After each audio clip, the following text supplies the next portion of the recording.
welcome.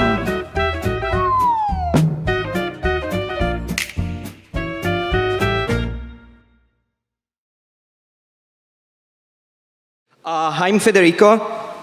I work at The Guardian. I'm a creative technologist, which means basically that I'm a game designer that's not currently making games, but it's kind of the same thing. So a creative technologist is a person that acts as a bridge between a creative part of our team and the development part. I do a little bit of both. And I advise people on how translate into interactivity the ideas that they have. Today, I'd like to talk to you about the work I'm making at The Guardian and how I think virtual reality can be used to give voice to different people that don't have a lot of voice, and to make people be a little bit more aware of their surroundings and their context, which I think is very, very important. And it's kind of obsessing me since I came up knowing a little bit of the work by David Foster Wallace, who was an American writer and literate, and specifically with a talk that Wallace gave at Kenyon College in 2015, which is called This is Water. And if you have heard of it, you know about that. If you haven't, just Google it on YouTube. There's the full talk, and it's really interesting, and in some ways, I would say it kind of changed my life and my perspective on the world. And in this talk, Wallace starts with this little story about two fish that come across an older fish, and the older fish goes like, hey guys, how's water today? And the two fish nod at each other and then carry on. And eventually one of the two goes to the other, what the hell is water? Which is about context and how we live in a context that we don't really notice and we kind of take for granted in a way. Why we do that? Pretty much it's a thing about how our brains work. Our brain kind of don't like to be stimulated all the time. So what the brain does, which I love, and it's like I always have a brain slide because brains. So our brain gets bored extremely easily. So in order to keep us aware of what's really important in the world, the brain kind of recognizes patterns and put things in boxes and categorize them. So what happens is that we start growing preconceptions, and it's a natural thing. It's something that helps us coping with a very, very complex world. Problem is, sometimes, if it happens too much and we don't go back to this default mode, to another mode in we are more aware, what happens is we become a little bit shallow, probably, and we take for granted a lot of things that we shouldn't take for granted. So how we can acknowledge the context? Turns out that play is a very, very powerful way to do it. A lot of people, a lot of scholars have noticed how play is fundamentally an engine to learn and to learn new things.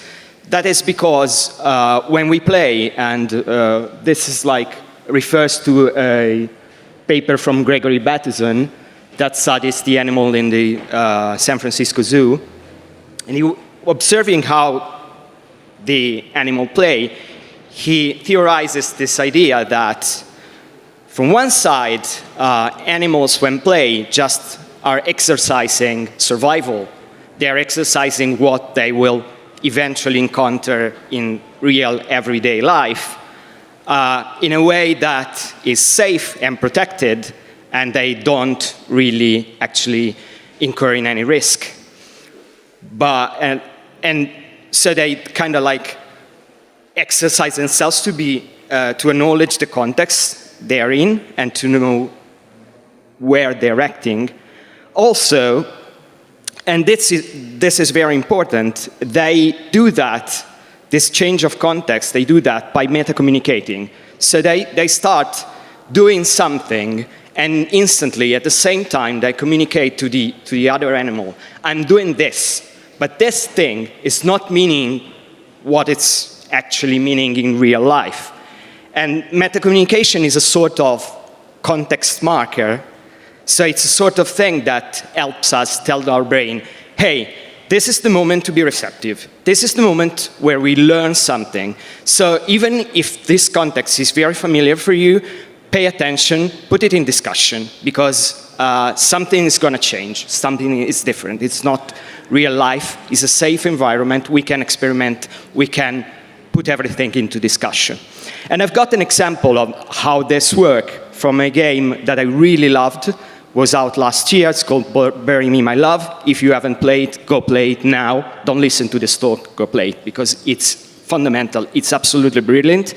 Bury Me, My Love is a collaboration between the Pixelant, Arte, and Fig, and it tells the story of Noor, who is a woman who's traveling from Syria in an attempt to reach Europe. And the context that puts us inside this game is the interface. The whole interface is made through a fake WhatsApp kind of like application, and it happens on a smartphone. And this choice really fascinates me for a very, very simple reason. The reason is I come from Italy. We have a lot of discussion about immigration, pretty much disturbing discussion, unfortunately. It's not always good. And one of the discussions that comes up a lot when you talk with like people that don't know exactly what's happening, that miss the context, the complexity of the migration phenomenon, is, hey, but these people claim they are poor, but they come to us and they have smartphones, so they must not be really poor. And that hit me because it's kind of like, you know, for us, smartphones started as a luxury item, and we use smartphones to do very, very amazing things, like photographing foods or put photos of cats on the internet, which are like absolutely a question of life or death. But maybe sometimes also communication with people that are connected to us when we are in a situation of an extreme danger can be a thing of life or death. So what this game does very well is putting into context what is a smartphone for a person that is like escaping war and trying to get to another place in an extremely difficult situation. And there is a quote from Florent Morin, who is one of the developers of the game. He says, I tend to have forgotten that migrants are individual human beings because all of the images you see on TV, they are often depicted as a horde, as a lump of people with no faces, which is exactly what David Foster Wallace was talking about when he was talking about This is Water. Is exactly that. It's the way that you take for granted a very, very complex phenomenon and reduce it to something that is ultimately non-human. And by creating a simple connection through a fake phone app with another person, the game manages to make us acknowledge all this complexity, make us acknowledge what is behind this lump of people with no faces, which is absolutely people with faces and stories and personal dramas, right? So, but I'm supposed to talk about VR, right? So, VR for me is interesting because it has this very powerful thing that you put this weird kind of helmet on your face and you are completely isolated from the world. And just like this gesture, just this simple gesture is enough to make you, to have you in a status of absolute attention. Your brain is saying, oh, hey, what's happening here? That's not the real world, but it also looks real. So maybe I have to be really, really aware of what is happening. I have to be to put into question everything that I'm seeing, because it doesn't look like the usual situation. It's something different, right? So we become kind of extremely receptive, and pretty much, if you have tried VR for the first time, if you have made people try VR, you have always seen this kind of stuff where people come off the helmet and are like, whoa! Because what happens is, it's the emotions and the stuff that you receive are really, really intense, are really powerful, not because they are more powerful per se, but because your brain is in a sort of mood that gets them really, really quickly and gives you repeatedly shots of neurotransmitter, which we absolutely like. We did a similar thing to Bury Me My Love, which is developed in a very different way, which is called Sea Prayer. Sea Prayer is not more than an illustrated story. It's a poem by Khaled Hosseini.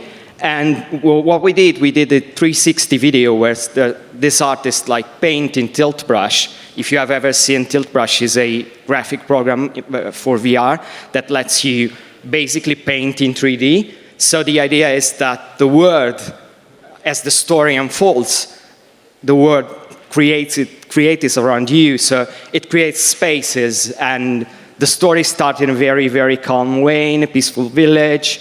And then you have the mosque, and then you start getting little by little the environment where these people are, the space where these people are. And then you start learning about protest, about drama, about war, about everything that happens. And you slowly but steadily connect to these people. And in the end, when the story goes to its climax, then you really can connect with them. Incidentally, I've read a couple of studies, a couple of experiments that have been made by charities, letting people play VR experience of this kind, not this one in particular, but similar, and seeing that they're willing to donate to charity after having such an experience is like doubled. And that's because people kind of get more of what you are trying to tell them, which is for journalism is kind of a big thing, because journalism has this problem to just like get the message through people in the right way, right?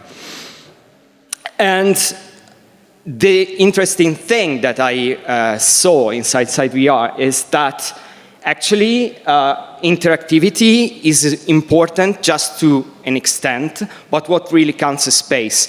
And I'm getting back to space, but interactivity, so when you are in this sort of situation and you are like bombarded to this, all this richness of a virtual reality world, what happens is that you often forgot that you can interact with the world, and you really don't do that. And we had quite a hard time having people actually pressing a button when we intended to. It's not so easy. It's easier to just have people flow with experience. So a thing that we observed is that you don't need much interactivity to have like meaningful content. And space is extremely important because through space you kind of redefine meaning. And I'm starting like talking about what the ancient Greek did with the Parthenon.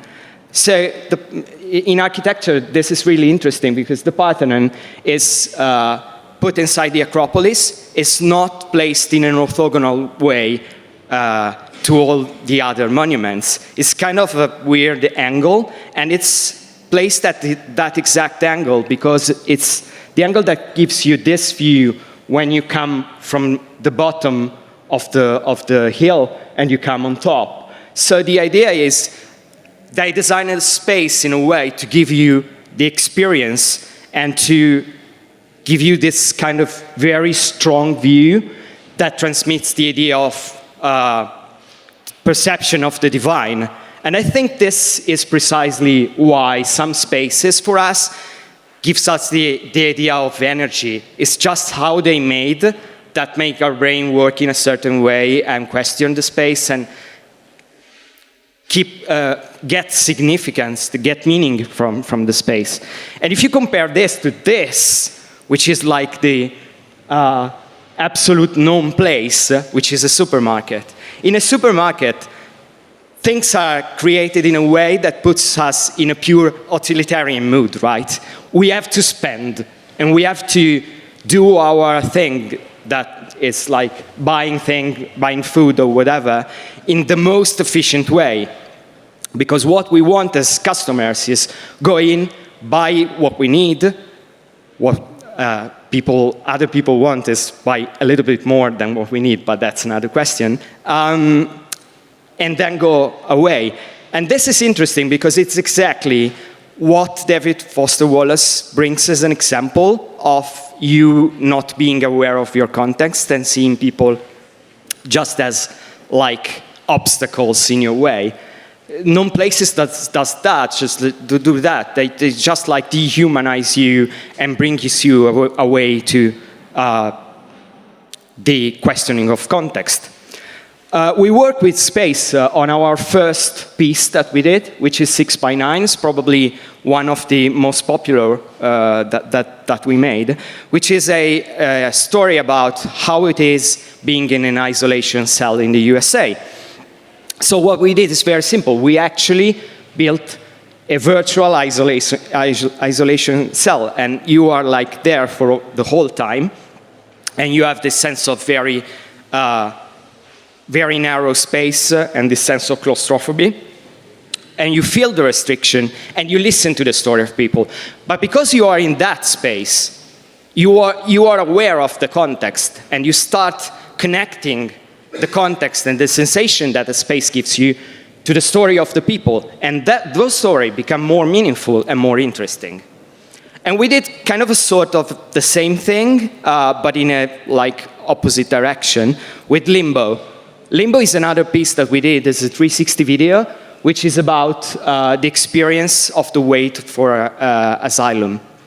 So the idea was here, we want to tell you how it is to be in a city that is not your city, and you're waiting for someone to give the permission to stay there while you're waiting for asylum. And you're like, your whole life is on the line in that moment. So we use this kind of graphic style, which is photogrammetry with point clouds, to give the city this sense of being ghastly, of being ethereal in a way. So you roam around the city and you realize that you can see it, but you can't feel it. You can't feel it's not yours. You are like a ghost inside that. And so the whole story of seeking for asylum, putting you in this situation where you are like just a ghost, an ethereal presence that can be there or cannot be there, you don't really know, gives the very idea way more power.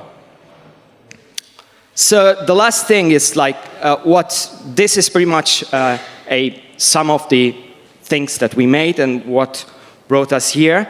What we did, we started just like working and trying to do journalism in VR. We experimented a lot. We didn't do pretty much anything about that. The language is new, everything is pretty new. And I think we are still experimenting. But what we learned is that VR has this great power of making you aware of a context that you take for given normally. So that's what we really, it's our takeaway from this whole experience. And I don't think this will ever be a platform for in-depth journalism. It's more of something that makes you in the mood to activate your curiosity and to want to know more about some topic. So it has to be supported by actual journalism when you go in deep of a story and you really tell the story. But it's a good way to make you feel this kind of emotion in a stronger way.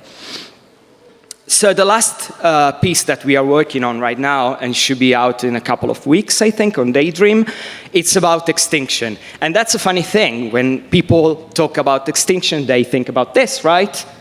Very, very distant in time, dinosaurs, stuff like that. It's just our brain categorizing and simplifying the word. But what actually we are talking about is, this piece is called Songbird, and it tells a story of extinction. It puts you in contact with a naturalist and ornithologist. Her name is Jim Jacoby. He was the last person seeing the o'o, which is a very, very sacred bird in Hawaii. So that was in 1994, so not that long ago.